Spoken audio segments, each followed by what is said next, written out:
our roll call right now that you've done? I don't think we need another roll call to vote that over. We don't need another roll call, but we do need to note that Mr. Hardick joined the meeting. Hey, Joe.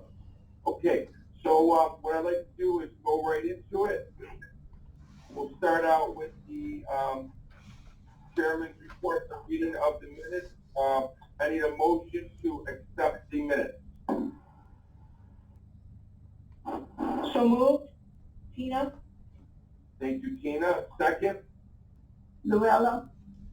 Thank you, Luella. Any questions? All in favor? Aye.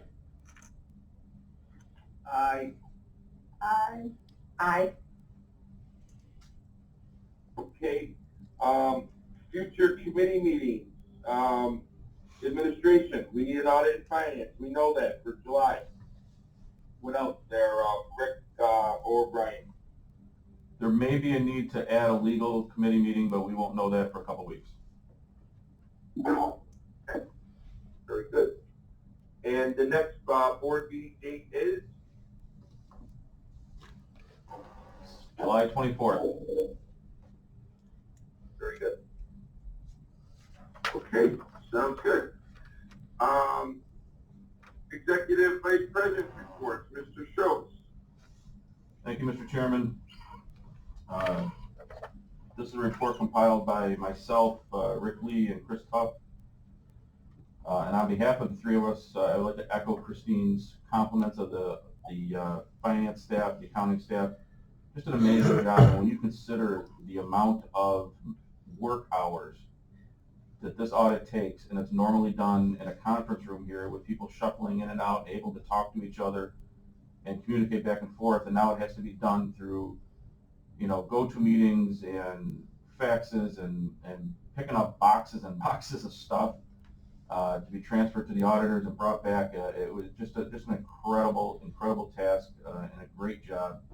So thank you all. Going through the report that was included in your board packet, just a quick COVID update. We noted on there that at the time of the report there was 10 employees out of work and 45 that were out with quarantining, and then another 45 that were out for various reasons, whether it was underlying health conditions or they were in close proximity. I'm happy to report that number is now down to 2 that are out COVID-related positive, and we're down to 31 employees out. And if you recall back when this, at our peak, that number was 125, so things are improving. Ridership continues to be down, although starting to tick up a little bit. On our average of 20,000 rides or so a day, we're at about 8,000 right now. We did hit, we were down to high 4s, low 5s for a while. June 15th, we returned to what we call our summer schedule, so it's offering all of our service with the exception of Syracuse University and Board of Education, and also some of the suburban routes that were eliminated early on. What's that, Barry? Their question,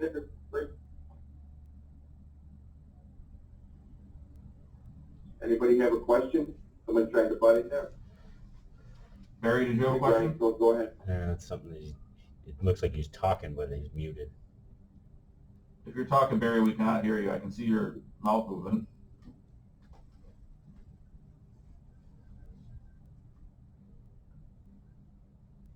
Barry, you're on mute. Barry, if you're on 2 devices, Barry? Yeah, there we go. My question is for the purposes of the minutes. Do you want these lists? Or do you want do it offline? Barry, you can ask me that after the meeting offline. You're breaking up. I couldn't hear you. Can you hear me? It's Barry. You're asking about listing the amount of people. I was wondering for the listing for all of these items that are extensive. Let's talk. Barry, let's talk after the meeting, okay? Yeah, we can't hear you. Okay, Brian, continue.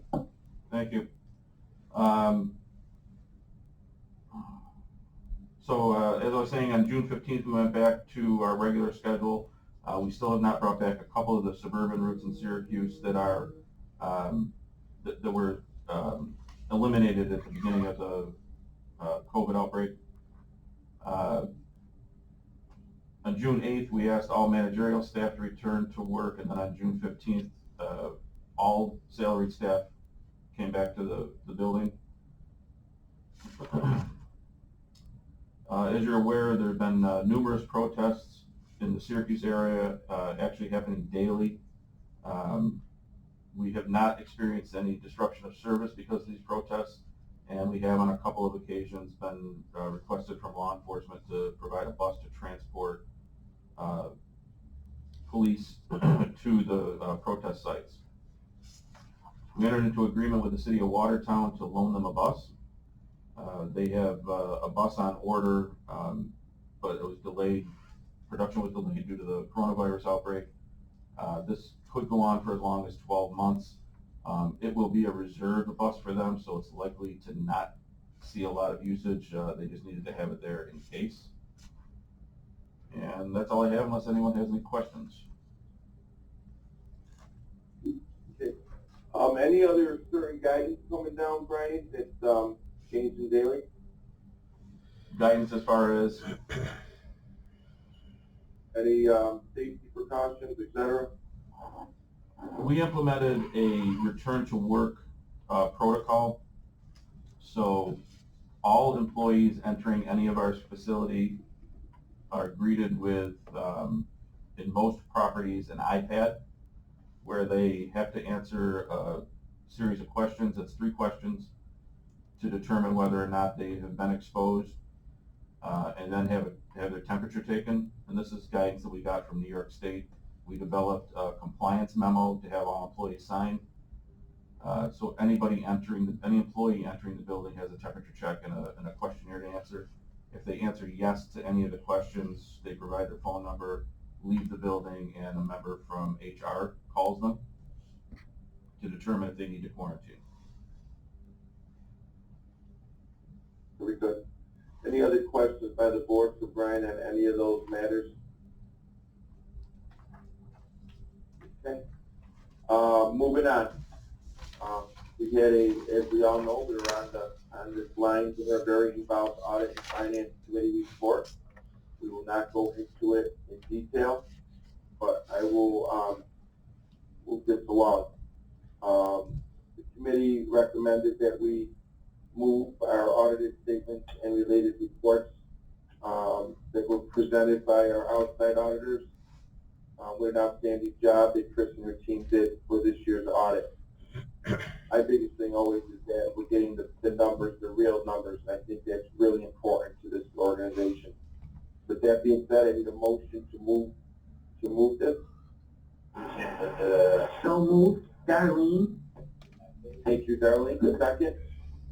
Luella? Thank you, Luella. Any questions? All in favor? Aye. Aye. Aye. Christine also presented the summary financial information section PL 28 annual report. Along with that was the investment report, procurement manual, disposing of property.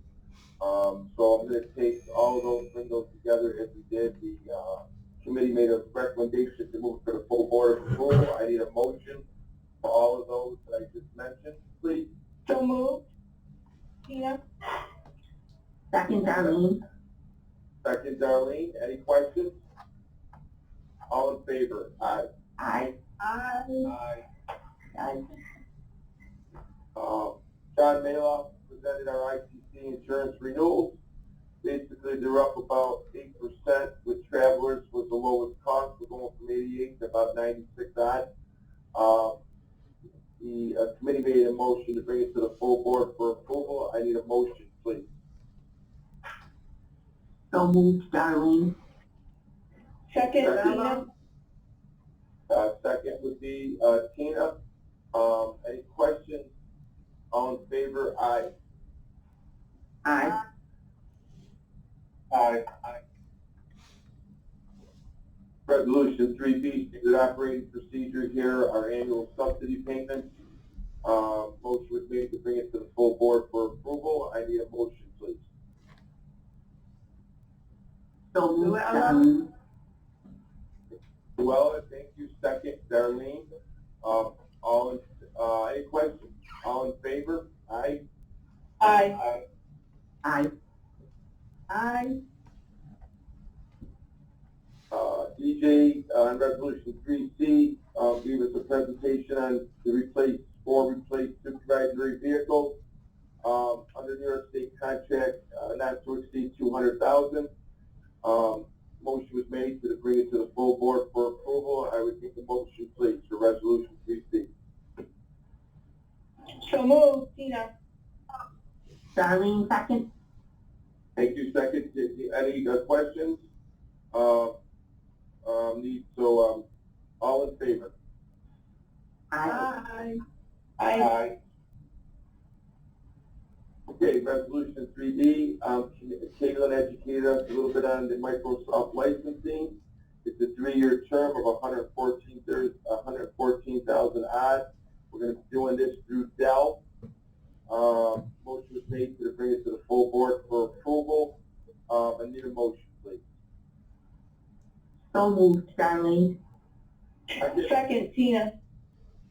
Tina, any questions? All in favor? Aye. Aye. Aye. Okay, resolution 3E, motion was made to bring it for the full board for approval.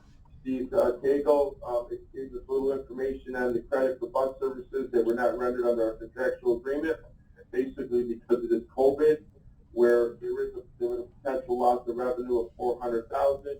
Chris then jumped in and advised that it's being offset with COVID stimulus money there, whatever we want to call that. With that being said, I need a motion to move this. So moved, Darlene. Darlene, second. Tina. Okay, Luella, second. Any questions? All in favor? Aye. Aye. Aye. Okay, very good. Good job on it, finance. We're going to be moving on to Mr. LaCurl. Been waiting to hear from his report. Our Chief Operating Officer. Thank you, Mr. Chairman. You've already received a copy of my written report. I'll have a little extra to add to that, given an announcement of a recall on some CNG buses. But in that arena, the CNG fleet fueling facility rehab, it's something we've discussed over the last probably 3 to 4 years. It's a project that the funding has been in place for, but it's kind of been on hold for various reasons. One is that we ordered a skid system. It's basically a movable, mobile CNG fueling platform that we need in place before we move forward with a $3 million plus project. This project will include an overhaul of an almost 25-year-old facility at this point, and as you know, we have about 130 CNG buses in Syracuse, which really is the entire active fleet. We do have some spare diesels, a handful of spare diesels, and some contingency fleet that are diesels, but the majority of that fleet in Syracuse is CNG, and this technology over the last 12 years or so, I would say a full bus cycle, has saved us tens of millions of dollars in capital and operating dollars when you look at the fuel line, the operating fuel line, and the difference between the diesel, electric hybrid bus, and the CNG bus. So we're committed to it. The CNG station now needs that overhaul. It will require some facility upgrades at this point because you do need some safeguards in place with CNG. EJ Moses and Dave Ryan will take the lead on that. We'll be updating you. I'm hoping to have the entire project wrapped up with my team by the end of calendar 2021. Along those same lines, we did have a recall on the 14, I believe they're 2019 CNGs. We have some PRD valves. It's basically just a pressure relief valve problem. They're coming in next week. They're sideline buses right now, but they should be active within 2 weeks because they're going to be replacing them. Gillig is flying in to help us replace these valves. I think on Tuesday, and it should take about a week. So once that's done, those buses which all I believe have shields on them. We put water them that way now, which is great for the drivers, to protect the drivers. Should be back in service rather quickly. And with that, that concludes my report. If there's no questions, everybody have a great weekend. Great. Just I have a question. Chris, on those meetings that we have 3 days a week, how many people are on those calls? Every morning that we have 3 days a week, we're probably talking about 20 to 22, depending on the day. Yeah, so just wanted the board to be aware that a lot of individuals, key individuals, department heads, it was daily, 5 days a week. They brought it down to 3 days a week. 22 people, sometimes there's not much stuff, sometimes there is, but the staff really is keeping abreast on the changing climate here. I've been part of it, and I got to say that everybody in the authority has really done one heck of a job here through this mess. Just wanted to make a couple comments there, and we all appreciate it. The board really does. Any other questions by anybody? Any old business, administration? Okay. Future business. We got any future business to discuss? No? Okay. Everybody have a safe weekend. A motion for adjournment. So moved. So moved. All right. All in favor? Aye. Thank you, everybody. Be Aye. safe. Take care.